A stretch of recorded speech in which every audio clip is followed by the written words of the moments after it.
Buen día. Hoy vamos a trabajar el tema de hibridaciones del carbono y enlaces. Además, geometría molecular para los átomos del carbono en un compuesto orgánico. Este video surge como aclaratoria de dudas, además de que hay algunos chicos que no han podido asistir a las clases y por ello vamos entonces a trabajar este tema. Entonces tenemos que el carbono, dentro de algunas de sus características, este átomo tiene 6 electrones, 6 protones, 6 neutrones. El átomo de carbono, al distribuir su configuración electrónica, 1s2, 2s2, 2p2, tenemos que dentro de esa distribución electrónica en estado fundamental, aquí es claro, en estado fundamental, ese átomo de carbono es divalente, es decir, que trabaja con +2. ¿Qué quiere decir ese +2? Que acá en estos orbitales que están semillenos, pueden ingresar los electrones de otro átomo que llega a enlazarse al átomo de carbono. Pueden ser de un hidrógeno, pueden ser electrones de un átomo de oxígeno. Entonces, en estado fundamental es divalente, pero el átomo de carbono también es tetravalente. Y esta es una regla que vamos a trabajar de aquí en adelante con el átomo de carbono y los compuestos del átomo de carbono. Y es que él tiene la capacidad de formar 4 enlaces. Valencia está relacionada con la capacidad de combinación de un átomo. Tetravalencia es que entonces en estado híbrido puede trabajar con +4 y en estado fundamental el carbono puede trabajar con +2. Muy bien. Entonces tenemos que este proceso de hibridación, aquí lo tenemos, se da cuando los orbitales se combinan, ¿sí? Y siempre deben de estar en la misma órbita o nivel de energía. Nos dice que el proceso de hibridación consiste en la combinación de 2 o más orbitales atómicos puros para obtener una misma cantidad de orbitales híbridos. Es decir, que durante un proceso de hibridación se pierden los orbitales atómicos y se forman orbitales híbridos.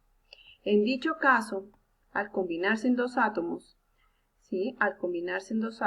esa energía que se da en esos orbitales atómicos se gana. Dicha combinación de orbitales ocurre cuando estos orbitales están en el mismo nivel de energía. Entonces nos dice que se pueden combinar, por ejemplo, un orbital S de una órbita 2 con un orbital P de la misma órbita, o sea, del mismo nivel de energía.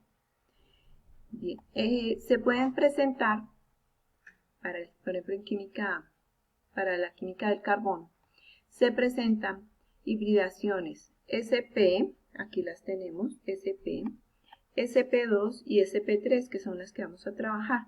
Y ya para otros átomos diferentes al carbono, SP3D, SP3D2. Bueno, entonces, decimos que en dicho proceso,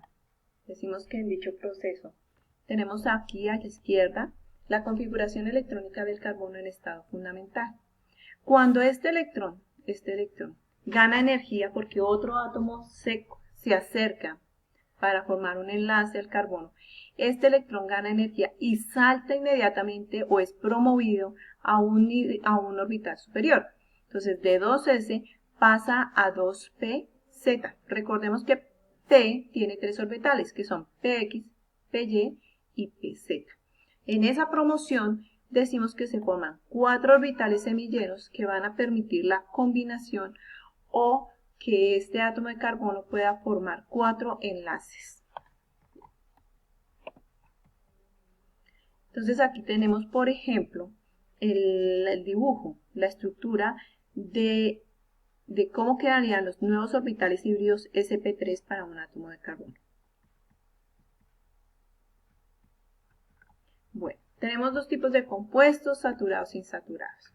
¿Qué es el término saturar? Es completar los enlaces necesarios para que el átomo de carbono tenga esos 4 enlaces. Y al tener esos 4 enlaces completos, decimos que ha ganado estabilidad.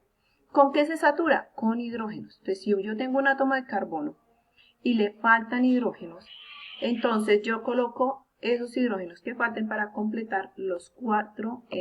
Vamos a ver el siguiente ejemplo. Tenemos esta estructura que vemos en la pantalla de 4 carbonos. Vamos a ver que el primer carbono no tiene sino un enlace. ¿Cuántos hidrógenos debo colocar para que ese átomo de carbono complete los 4 enlaces? Entonces debo colocar 3 hidrógenos. 3 hidrógenos para que él complete sus 4 enlaces. Veamos el carbono 2. El carbono 2 contiene 3 enlaces, uno a la izquierda, uno a la derecha y uno hacia abajo. ¿Cuántos hidrógenos le faltan a este átomo de carbono para completar 4 enlaces? Entonces le faltaría 1. Entonces lo completamos con un hidrógeno. Veamos este carbón 3. Tiene solo un enlace a la izquierda.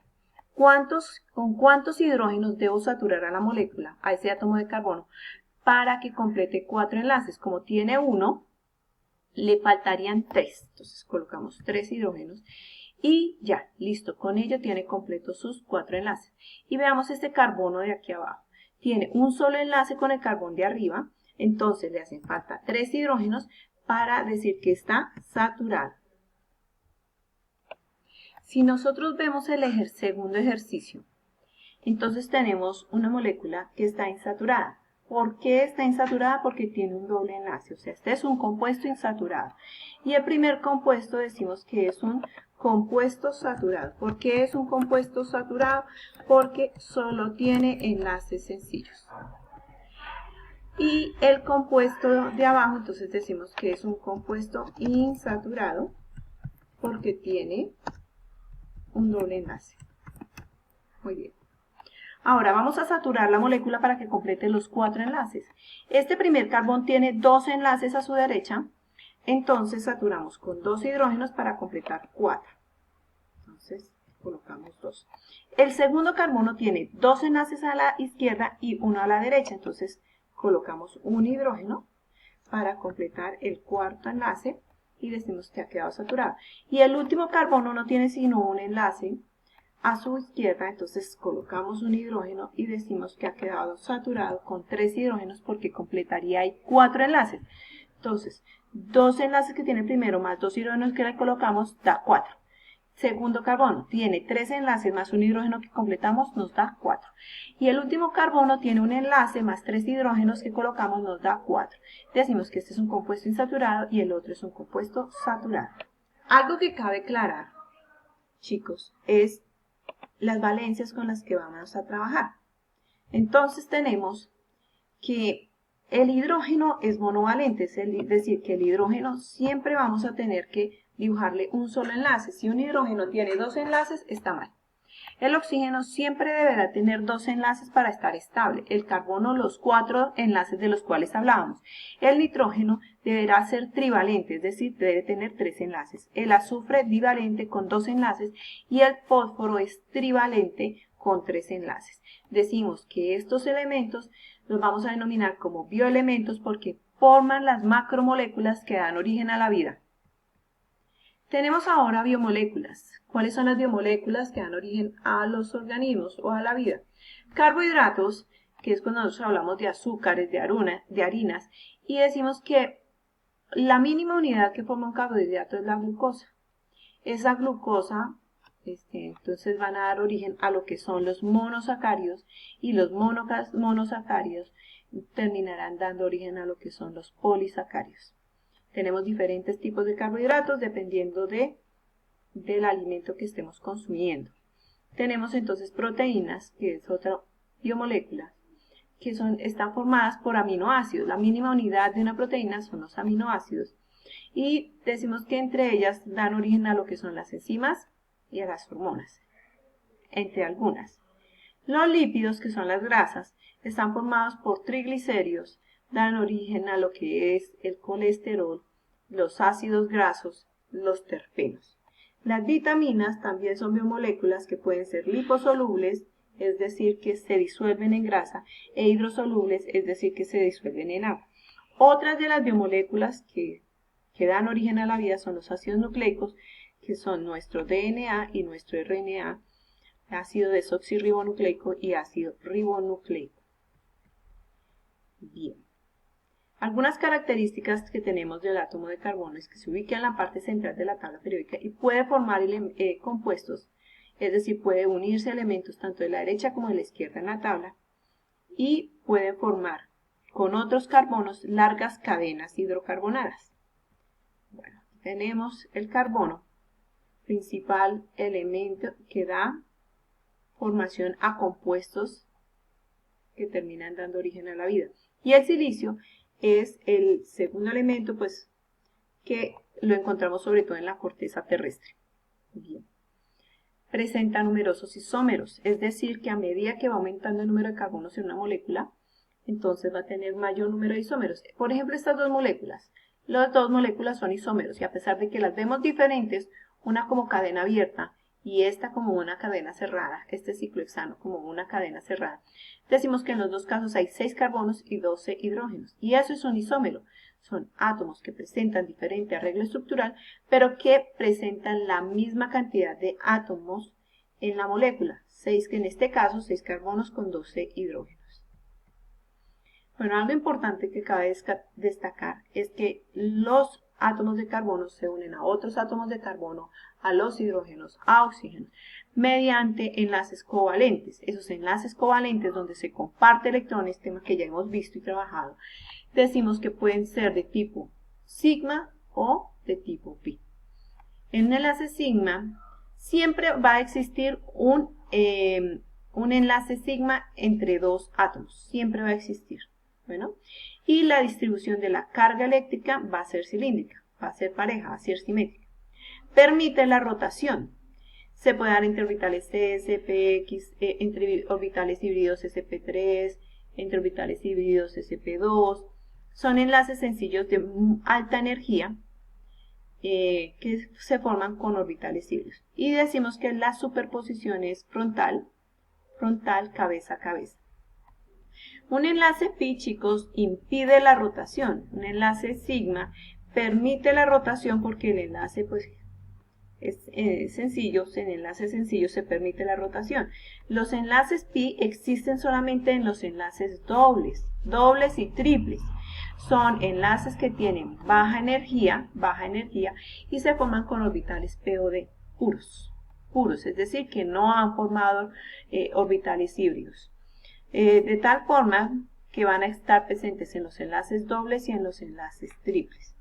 La superposición ya no es frontal, sino es lateral, de lado. Y puede existir entre dos átomos un enlace pi o dos enlaces pi. Dice que la densidad de carga máxima en el plano transversal de los orbitales y que no permite la rotación. Entonces se puede dar, por ejemplo, entre orbitales puros, PY con PY, PZ con PZ. Bien.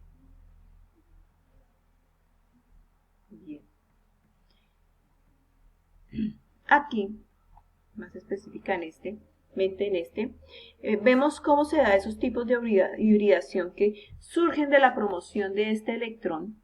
¿Sí? Cuando otro átomo se acerca, se promociona a 2pz y entonces decimos que nos origina orbitales híbridos. Tenemos 3 clases de hibridación sp3, porque se combina un electrón que está en el orbital s, con 3 orbitales p, uno con los electrones que están en esos 3 orbitales, en PY, en PX y en PZ. Entonces se pierden esos orbitales atómicos y se originan solo orbitales híbridos sp3, sp3, sp3, 4 orbitales híbridos sp3, y dice que estos orbitales híbridos sp3 solamente me van a formar enlaces de tipo sigma. En una hibridación sp2 tenemos que se combina un orbital s con los electrones que están en los orbitales PX y PY del mismo nivel, 2. Y nos dice que entonces nos da origen a 3 orbitales híbridos sp2, se pierden estos orbitales atómicos 2s, 2px, 2py y me forma orbitales híbridos sp2, sp2 y sp2, quedando un orbital puro o libre sin combinar y decimos que es 2pz. entonces decimos que ese orbital puro o libre solamente me va a servir para formar enlaces de tipo pi. Y los orbitales híbridos que surgieron, ese